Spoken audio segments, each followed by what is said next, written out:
ಎಲ್ಲರಿಗೂ ನನ್ನ ನಮಸ್ಕಾರಗಳು.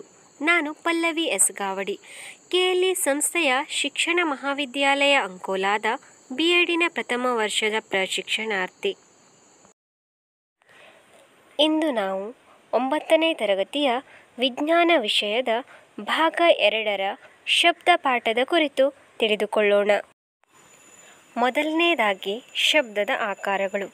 ಶಬ್ದದ ಆಕಾರಗಳು ಎಂದರೆ ಶಬ್ದ ಯಾವೆಲ್ಲ ವಸ್ತುಗಳಿಂದ ಅಥವಾ ಸಾಧನಗಳಿಂದ ಉತ್ಪತ್ತಿಯಾಗುತ್ತದೆ ಎಂಬುದರ ಕುರಿತು ನಾವು ಮೊದಲನೇದಾಗಿ ತಿಳಿದುಕೊಳ್ಳೋಣ.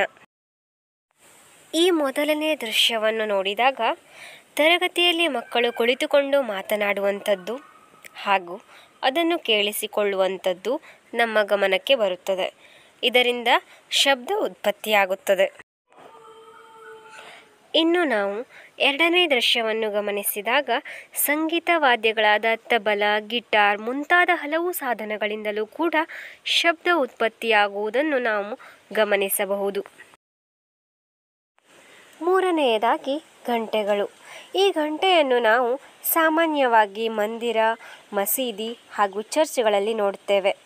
ಸಾಮಾನ್ಯವಾಗಿ ಇದನ್ನು ಯಾಕೆ ಬಳಸ್ತೀವಿ ಅಂದರೆ ಇದು ಶಬ್ದವನ್ನು ಉಂಟು ಮಾಡುವ ಒಂದು ಸಾಧನವಾಗಿದೆ. ಇನ್ನು ನಾಲ್ಕನೆಯದಾಗಿ ರೇಡಿಯೋ. ಈ ಸಾಧನವನ್ನು ಸಾಮಾನ್ಯವಾಗಿ ಹಾಡು ಕೇಳಲು ಅಥವಾ ಇನ್ಯಾವುದೋ ವಿಷಯವನ್ನು ತಿಳಿದುಕೊಳ್ಳಲು ಬಳಸುತ್ತೇವೆ. ಈ ಚಿತ್ರದಲ್ಲಿ ನಮಗೆ ಕಾಣಿಸ್ತಾ ಇರೋದು ಮಿಂಚು ಅಥವಾ ಸಿಡಿಲು. ಇದನ್ನು ಲೈಟ್ನಿಂಗ್ ಅಂತಲೂ ಕರೆಯುತ್ತಾರೆ. ಸಿಡಿಲಿನ ನಂತರ ಕೇಳುವ ಶಬ್ದವೇ ಗುಡುಗಿನ ಶಬ್ದ. ಗುಡುಗು ನಮಗೆ ಶಬ್ದದ ರೂಪದಲ್ಲಿ ಕೇಳಿಸುತ್ತದೆ. ಇನ್ನು ಕೊಳಲು.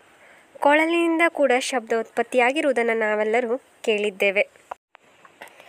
ಈಗ ನಾವು ಎರಡನೇದಾಗಿ ಶಬ್ದದ ಕುರಿತು ಒಂದು ಚಟುವಟಿಕೆಯನ್ನು ನೋಡೋಣ.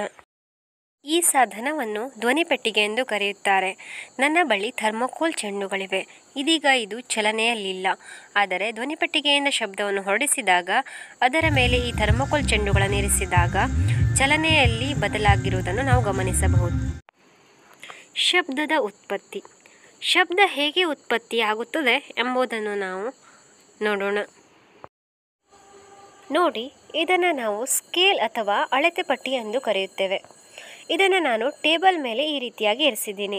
ಇದನ್ನು ಒಮ್ಮೆ ಈ ರೀತಿಯಾಗಿ ಒತ್ತಿ ಬಿಟ್ಟಿದಾಗ ಶಬ್ದ ಉತ್ಪತ್ತಿಯಾಗುವುದನ್ನು ನಾವು ಗಮನಿಸಬಹುದು. ಈ ಚಟುವಟಿಕೆಯಿಂದ ನಮಗೆ ತಿಳಿದುಬರುವ ಮುಖ್ಯ ಅಂಶ ಏನಂತಂದರೆ ವಸ್ತು ಚಲನೆಯಲ್ಲಿದ್ದಾಗ ಮಾತ್ರ ಶಬ್ದ ಉತ್ಪತ್ತಿಯಾಗುತ್ತದೆ. ಇದಕ್ಕೆ ಪ್ರಮುಖವಾದ ಕಾರಣ ವಸ್ತು ಕಂಪಿಸಿದಾಗ ಅಥವಾ ವಸ್ತುವಿನ ಕಂಪನದಿಂದ ಮಾತ್ರ ಶಬ್ದ ಉತ್ಪತ್ತಿಯಾಗುತ್ತದೆ. ಇದಕ್ಕೆ ಉದಾಹರಣೆಗಳಂದರೆ ಮನುಷ್ಯನಲ್ಲಿ ಧ್ವನಿತಂತುಗಳ ಕಂಪನ, ಎರಡನೇದಾಗಿ ಪಕ್ಷಿಗಳ ಗುಂಪು ಹಾದು ಹೋದಾಗ ಮತ್ತು ಜೇನುನೊಣಗಳ ಗುಂಪು ಹಾದು ಹೋದಾಗ, ಹಾಗೂ ನಾವು ಮಲಗಿದ್ದಾಗ ಸೊಳ್ಳೆ ನಮ್ಮ ಕಿವಿಯ ಬಳಿ ಬಂದು ಶಬ್ದ ಮಾಡುತ್ತೆ. ಆ ಶಬ್ದದಿಂದ ಕೂಡ ಶಬ್ದ ಉತ್ಪತ್ತಿಯಾಗುತ್ತದೆ ಅಂತ ಹೇಳಬಹುದು. ಹಾಗಾದರೆ ನಾವೀಗ ಅನಿಲ ಮಾಧ್ಯಮದಲ್ಲಿ ಶಬ್ದ ಹೇಗೆ ಪ್ರಸಾರವಾಗುತ್ತದೆ ಎಂಬುದನ್ನು ನೋಡೋಣ.